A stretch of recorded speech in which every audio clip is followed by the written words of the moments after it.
What up, Bugles? It's your boy Nick Wotan from Comics Bugle, and I want to welcome you to this video. Today, I'm gonna introduce you brand new format called Unspoken Origins. Because sometimes real life story behind a comic book is more interesting than the fiction itself. Yeah, real life story of Hydra Cap surely is a case. But before I start, don't forget to smash that like and subscribe button. It means the world for us. And also check out TikTok and Instagram. Okay, let's do it. Real life story of Hydra Cap.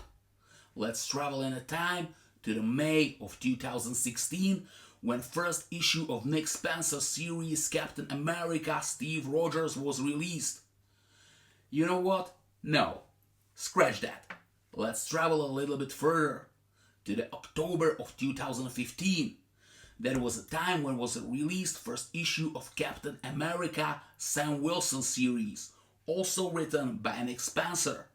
It was a really unique time to the Marvel Universe. Steve Rogers, original Captain America, was old man because his physique was restored to his natural age. So it's time to pick a protege. And Steve chose his close friend, Sam Wilson, Avenger formerly known as Falcon, who is also Afro-American. And this little fact actually filled up a heat for some readers, but I will get to that later in this video. First of all, let's talk about creator of these two series, Nick Spencer. He started his comic book career in Image Comics with hit series as Existence 2.0 and 3.0 and also Morning Glories. Fun fact, before he landed his first gig in comic book industry, he actually wrote 3 pitches for Marvel Comics, and one of them catch the attention of Joe Quesada, creative director of Marvel Comics at the time. Story should be focused on Felicia Hardy, Black Cat, and idea was it should be something like Jackie Brown, so basically Tarantino-like story. Sounds pretty interesting, huh? Later in his career, Spencer showed readers his talent for inspiration in pop culture. For example, I love his Ant-Man run, which is heavily influenced by the Office TV show, or his Amazing Spider-Man run, which takes a lot from a bromance comedy stuff. But this all happened much later, and let's step back to the moment when he wrote these 3 pitches for Marvel. Unfortunately, Quesada didn't want to do anything with anybody new at the time, so his pitches was rejected. Same as his pitches for independent comic book publisher Omnibuses. And all this led to Spencer went on work in politics. He runs twice for the Cincinnati City Council as a candidate of the Progressive Charter Party, which is independent Democratic Party. One might call them left-winged, and they preach tolerance across all genders, religions, race, and sexual orientation. And this speaks loudly on the fact how Spencer's politic and overall life view is. And readers can feel it most in his Captain America run. Well, first thing what he done was creating all new Afro-American Captain America. And not every reader was happy about it. It's well-known fact that USA is divided like never before. Democrats versus Republicans, left-wing versus right-wing, libertarians versus white supremacists. And this general mood was also felt between both comic book readers and creators.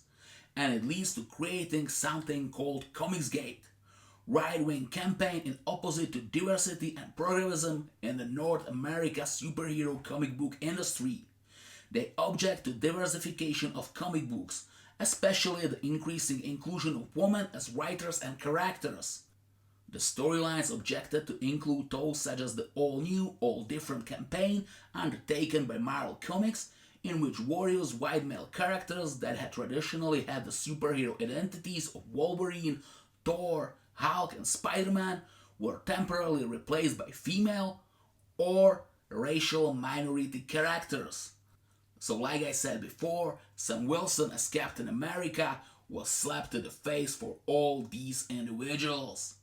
Spencer actually knew very well what he was trying to do, because not even a year after introducing Sam Wilson's Cap, he de-aged Steve Rogers and put him in stripe and star costume again. That launched a new Captain America Steve Rogers series, and in the last pages of issue number 1, we get a horrifying and iconic moment. In the pages, we see Captain America kills one of his allies and say 2 chilling words: "Hail Hydra." And his serious Marvel fans knew what it meant, even if they couldn't believe he was saying it. Cap was working with a sinister fascist network known as Hydra, and fandom just go crazy. Twitter and other social media just explodes. The basic critique was that Spencer and Marvel had perverted the beloved character just for a shock value. There were variants of this critique, such as the accusation that turning a character created by Jewish creators, Joe Simon and Jack Kirby, into a member of fascist group was pure anti-Semitism. Most of the criticism was civil, if heated, but a frightening handful of people went too far and sent a death threat to Spencer and those who defend his story choices.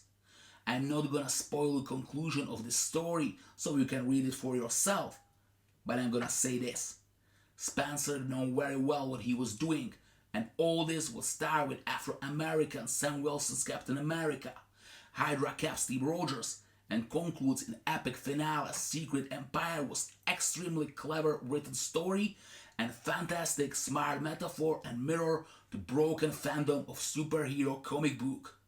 If a real life story of Hydra Cap catch your attention, I highly recommend that you read Nick Spencer Captain America run. You can find it in Captain America by Nick Spencer Omnibus Volume 1, which collects both Captain America Sam Wilson and Captain America Steve Rogers series. I really hope we get an announcement of Volume 2 soon. Till then, you can read the finale of the storyline in Secret Empire Hardcover Edition. You can order both these books on our eShop, comicsbugle.com, your friendly neighborhood comic book shop in Europe.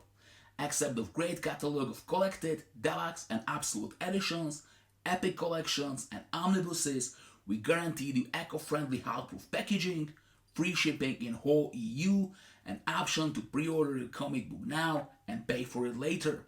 You can also split full price to 4 payments because we know how expensive these books can be. So check it out, comicsbugle.com, and you can find direct link below this video. That's all for today. Thank you for watching.